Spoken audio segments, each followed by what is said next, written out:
Pada November 1989, seorang perwira intelijen Soviet berusia 37 tahun membakar dokumen rahasia di Dresden, Jerman Timur, sementara massa mengepung gedungnya. Ketika ia meminta perlindungan ke markas Soviet, jawaban yang diterima hanya satu kalimat: Moskwa, diam. 3 dekade kemudian, pria yang menunggu perintah tak datang itu menjadi orang yang memberi perintah kepada dunia. Perwira muda itu bernama Vladimir Putin.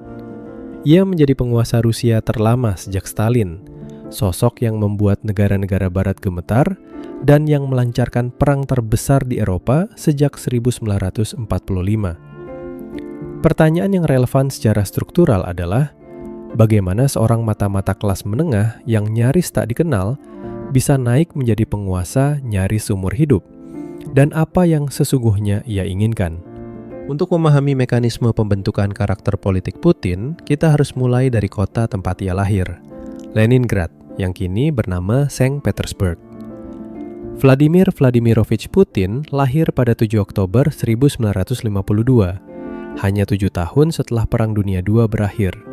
Kota itu menyimpan luka institusional yang sangat dalam. Selama Perang Dunia II, Leningrad dikepung pasukan Nazi selama hampir 900 hari.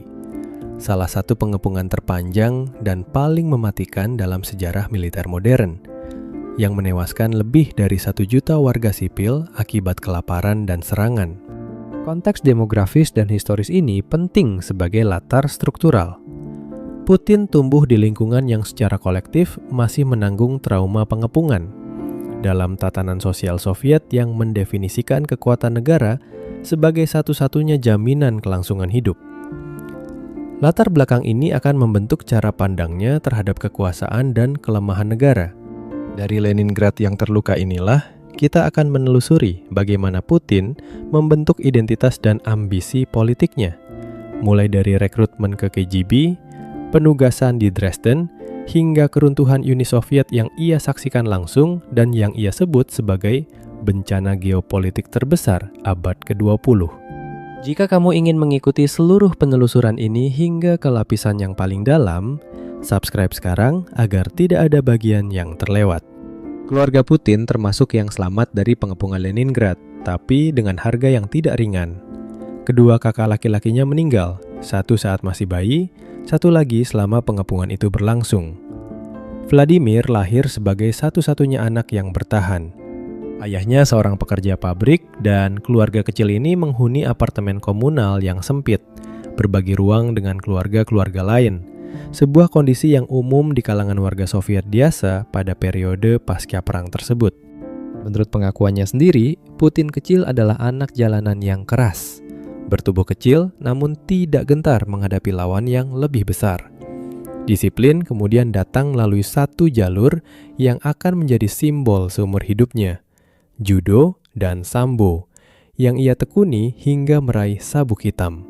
Putin kelak menggambarkan judo bukan sekadar olahraga, melainkan sebuah filosofi, kesabaran, membaca lawan, dan memanfaatkan kekuatan lawan untuk menjatuhkannya. Sebuah prinsip yang secara konsisten termanifestasi dalam pola politiknya di kemudian hari. Sejak remaja, Putin menyimpan satu obsesi yang tidak lazim. Ia ingin bergabung dengan KGB, Dinas Intelijen Rahasia Soviet.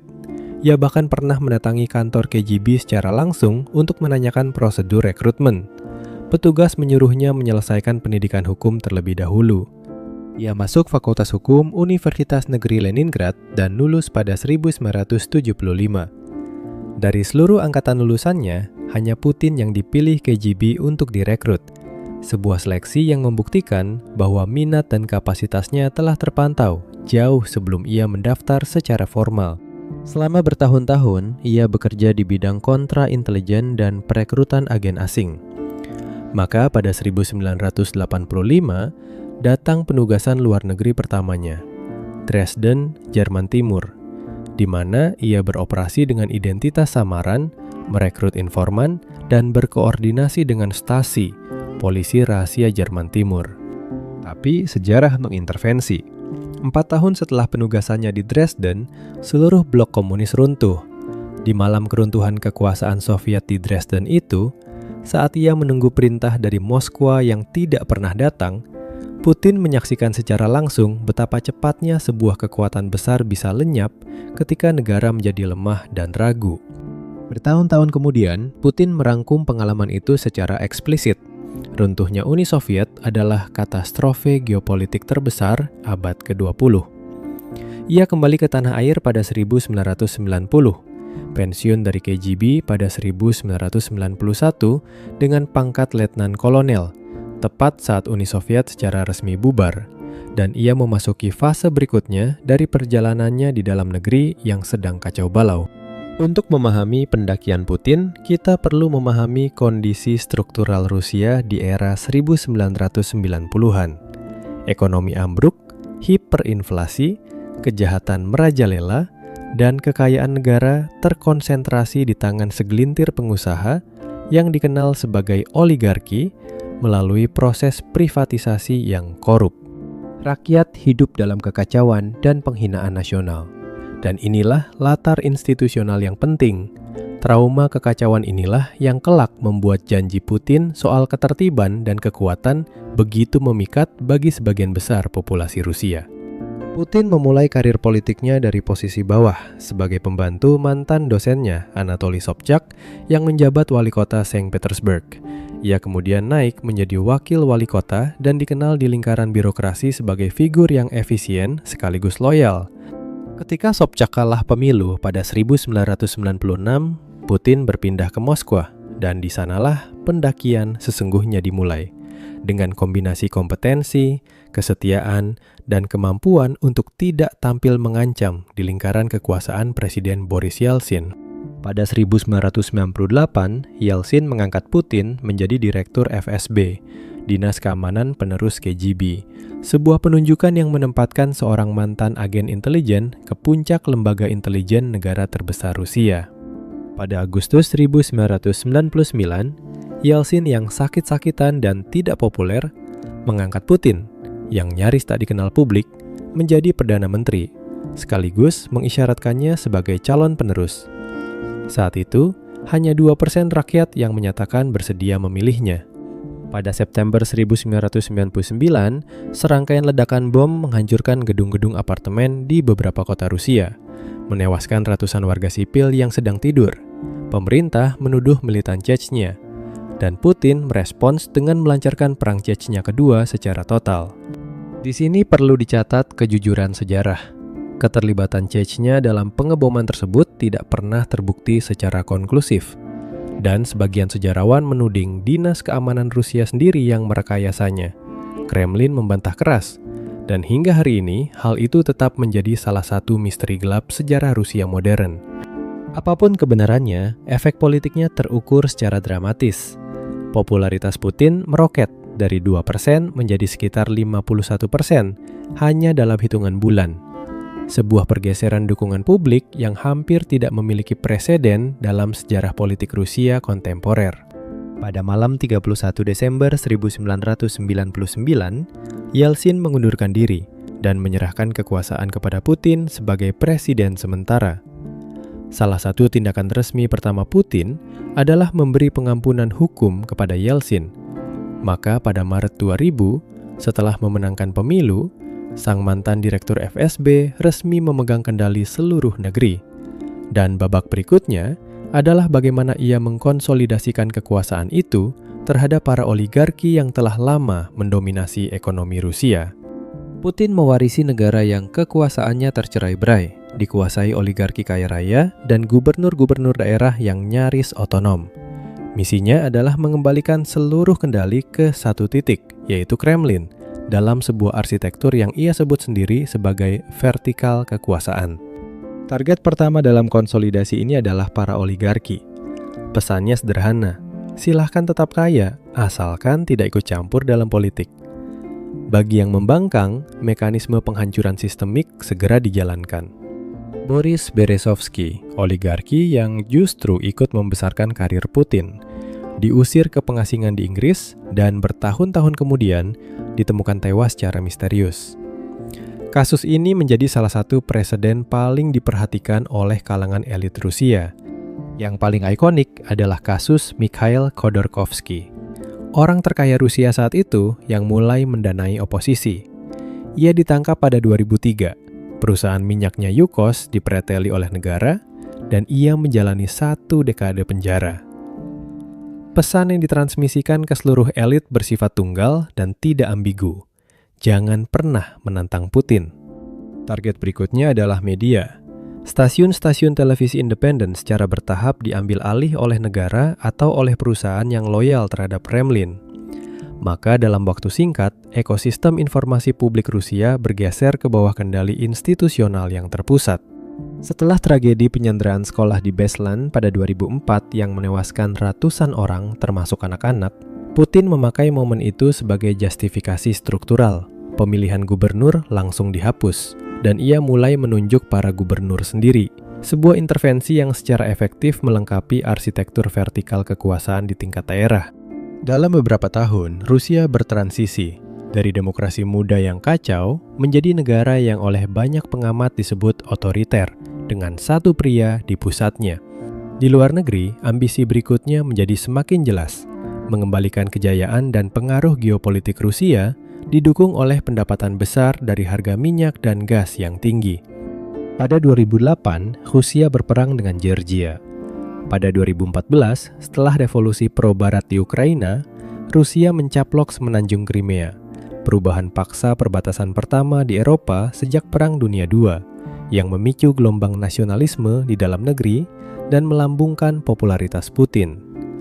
Pada 2015, Rusia mengintervensi perang di Suriah, menegaskan kembali posisinya sebagai pemain di Timur Tengah. Di balik semua ekspansi ini, satu narasi besar terus dipasarkan ke dalam negeri, bahwa Barat ingin mengepung dan melemahkan Rusia, dan hanya pemimpin kuat seperti Putin yang bisa mengembalikan kehormatan bangsa. Tapi ada satu hambatan struktural yang tersisa. Konstitusi membatasi masa jabatan presiden, dan untuk melewatinya, Putin memainkan kalkulasi jangka panjang yang jauh lebih rumit. Ketika batas 2 periode menghadangnya pada 2008, Putin menempuh solusi institusional yang sederhana namun efektif. Ia menukar posisi dengan sekutunya, Dmitry Medvedev, yang menjabat sebagai presiden selama 4 tahun, sementara Putin menjadi Perdana Menteri. Pada 2012, Putin kembali menduduki kursi presiden, seolah siklus itu tidak pernah benar-benar memutus kendalinya, memperkuat pola struktural bahwa mekanisme pergantian kekuasaan formal tidak mengubah pusat gravitasi pengambilan keputusan. Puncak rekayasa konstitusional ini terjadi pada 2020, ketika serangkaian amandemen konstitusi disahkan melalui referendum, yang oleh kubu oposisi dinyatakan penuh kecurangan, dengan efek utama, penghitungan masa jabatan Putin secara hukum dinolkan. Konsekuensi yuridis dari amandemen itu memungkinkan Putin berkuasa secara legal hingga tahun 2036, saat usianya mencapai 83 tahun. Sebuah rentang kekuasaan yang, jika terpenuhi, akan menjadikannya penguasa Rusia terlama sejak Stalin. Satu variabel yang secara konsisten absen dari konstruksi kekuasaan ini adalah rencana suksesi. Putin tidak menyiapkan penerus, sebuah postur yang mencerminkan logika serupa dengan Xi Jinping di Tiongkok, bahwa stabilitas negara diidentifikasikan sepenuhnya dengan satu individu. Rekam jejak perlakuan terhadap para penentang menunjukkan pola yang konsisten. Jurnalis investigasi Anna Politkovskaya ditembak mati. Politikus oposisi Boris Nemtsov ditembak di dekat tembok Kremlin. Dan Alexei Navalny, tokoh oposisi paling dikenal secara internasional, diracun menggunakan agen saraf. Navalny selamat dari percobaan pembunuhan itu, memilih kembali ke Rusia, maka dipenjara, dan pada Februari 2024 meninggal di sebuah fasilitas penahanan terpencil di Kutub Utara. Pendukungnya menuding langsung Kremlin, sementara Kremlin membantah keterlibatan. Bahkan, lingkaran loyalis tidak kebal terhadap mekanisme ini. Pada Juni 2023, Yevgeny Prigozhin, bos kelompok tentara bayaran Wagner yang sebelumnya dijuluki Koki Putin, melancarkan pemberontakan bersenjata dan memerintahkan pasukannya bergerak menuju Moskwa, yang oleh banyak pengamat disebut ancaman paling serius bagi kekuasaan Putin dalam 2 dekade. Pemberontakan itu berhenti dalam hitungan jam melalui kesepakatan negosiasi. Tapi 2 bulan kemudian, pada Agustus 2023, pesawat Prigozhin jatuh dan menewaskan seluruh penumpangnya. Sebuah konsekuensi yang bagi banyak pengamat membentuk preseden institusional yang tidak ambigu. Sebelum kita memeriksa keputusan terbesar dan paling konsekuensial dalam seluruh karir Putin, invasi Ukraina 2022. Bertahun-tahun setelah invasi penuh dimulai, perang di Ukraina masih berlangsung dan telah menewaskan puluhan ribu orang di kedua pihak, sementara kota-kota di Ukraina Timur terus diratakan. Rusia berhasil menguasai hampir 1/5 wilayah Ukraina, namun kesulitan merebut kawasan Donbas sepenuhnya, sementara serangan balik Ukraina juga gagal merebut kembali wilayah-wilayah besar yang telah diduduki. Harga yang dibayar terbilang sangat besar secara struktural.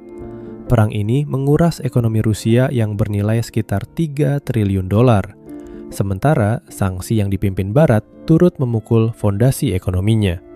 Akibatnya, hubungan Moskwa dan Eropa mencapai titik terburuk sejak masa Perang Dingin, sebuah kemunduran diplomatik yang bersifat sistemik dan belum memiliki mekanisme pemulihan yang jelas. Pada Maret 2023, Mahkamah Pidana Internasional mengeluarkan surat perintah penangkapan terhadap Putin atas dugaan kejahatan perang. Yang menjadi pertama kalinya, surat semacam itu ditujukan kepada pemimpin negara anggota tetap Dewan Keamanan PBB. Memasuki 2026, dinamika baru muncul. Dengan dorongan pemerintahan Trump di Amerika untuk mengakhiri perang, Putin mulai memberi isyarat kesediaan untuk menghentikan pertempuran, meski perundingan damai yang lebih luas tetap buntu. Bagi para pendukungnya, Putin adalah figur yang mengangkat Rusia dari keterpurukan tahun 1990-an dan mengembalikan kebanggaan nasional ke panggung dunia.